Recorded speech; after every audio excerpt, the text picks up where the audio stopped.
నమస్తే అండి, welcome to Guntur రుచులు. ఈరోజు అయితే నేను ఇక్కడ మంచి లంచ్ బాక్స్ రెసిపీగా చేసుకున్నానండి. ఈ రైస్ ఏంటా అని చూస్తున్నారా? నేనైతే వామన్నం చేసుకున్నాను.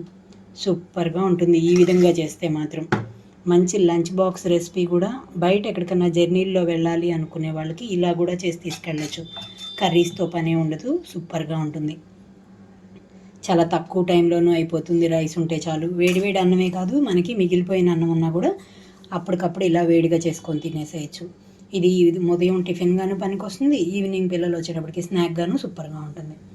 మరి ఇంకెందుకు ఆలస్యం, ఈ పద్ధతిలో ఒకసారి ట్రై చేసి చూడండి.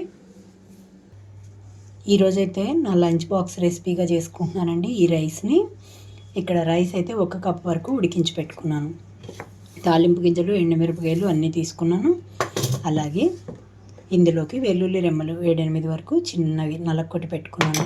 ఉల్లిపాయ, పచ్చిమిరపకాయలు, కొంచెం కొత్తిమీర తీసుకున్నాను. మెయిన్గా ఇందులోకి తీసుకున్న ఇంగ్రీడియంట్స్ వచ్చేసి వాము 1 స్పూన్ వరకు తీసుకున్నాను. మరి ఈ రైస్ క్వాంటిటీకి అయితే సరిపోతుంది. ఎక్కువగా తీసుకున్నా ఘాటుగా ఉండి తినడానికి టేస్ట్ మారిపోతుంది. మరి ప్రాసెస్ చూద్దాం.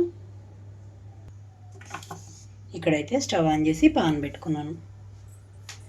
ఇందులోకి ఆయిల్ తీసుకుంటున్నాను నేను.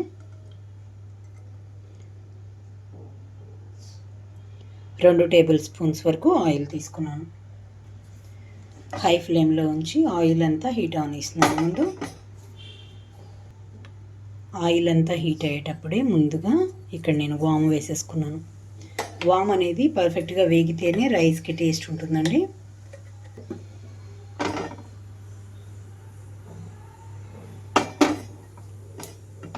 చిట్టపటమంటూ వేగిపోవాలి పర్ఫెక్ట్గా.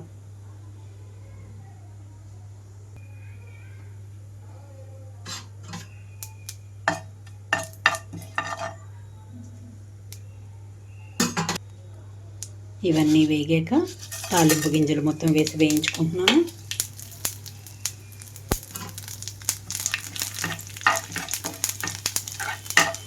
తాలింపు గింజలన్నీ కూడా కలర్ మారిపోవాలి. ఇక్కడ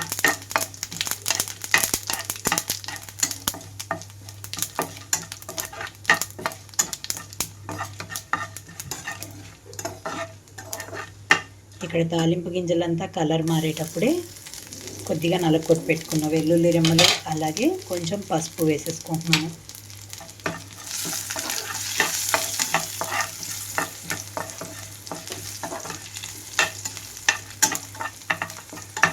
ఇప్పుడు ఇందులోనే పచ్చిమిరపకాయలు, ఉల్లిపాయ ముక్కలు.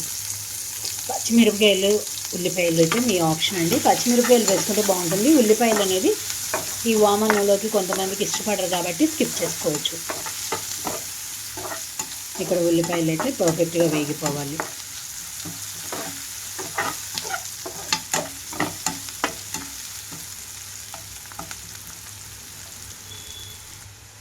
మూత పెట్టినాను 2 నిమిషాల పాటు. 2 నిమిషాల తర్వాత అయితే మూత తీసినాను. చూడండి, ఉల్లిపాయలు పర్ఫెక్ట్గా వేగిపోయినాయి అనుకున్నప్పుడు ఇందులోకి రైస్ అయితే కలిపేసుకోవాలి. రైస్ కలిపిపోయే ముందే ఇందులోకి రుచికి తగినట్లుగా సాల్ట్ కూడా వేసేసుకుంటున్నాను. ఇప్పుడు రైస్ కలిపేస్తున్నాను.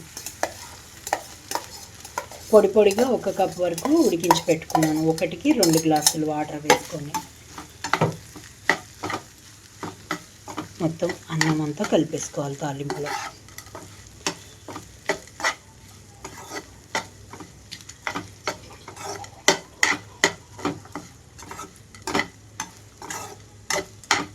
పచ్చిమిరపకాయ ఘాటు సరిపోతుందండి, ఇంకా ఇందులోకి ఘాటు అవసరం లేదు.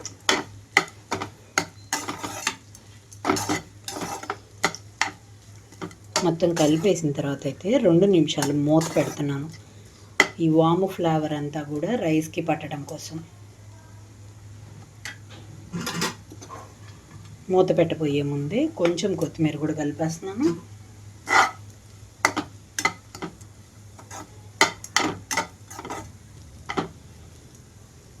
మూత పెట్టేస్తున్నాను. ఇప్పుడు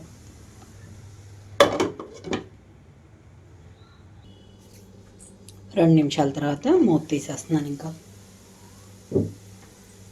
ఒకసారి కలిపి స్టవ్ అయితే ఆఫ్ చేసేస్తున్నాను. చూడండి ఎంత చక్కగా కలర్ఫుల్గా కనిపిస్తుందో రైస్. ఇష్టపడే వాళ్ళు కొంచెం నిమ్మరసం లైట్గా పిండుకొని వేడివేడిగా తింటే సూపర్గా ఉంటుంది. మరి ఇంకెందుకు ఆలస్యం, మీరు కూడా ట్రై చేసి చూసి మీరు మీ ఒపీనియన్ అయితే కామెంట్ బాక్స్లో పెట్టండి. అలాగే మీలో ఎవరైనా మా వీడియో ఫస్ట్ టైం కానీ చూస్తున్నట్లయితే ప్లీజ్ మా ఛానల్ని సబ్స్క్రైబ్ చేయండి. అలాగే మా వీడియోస్ని లైక్ చేస్తూ షేర్ చేయండి. పక్కనే ఉన్న bell icon all option button click చేస్తే మేము ఇచ్చే వీడియోలన్నీ మీకు నోటిఫికేషన్స్ వస్తాయి. Please encouragement. Thank you for watching. Thank you.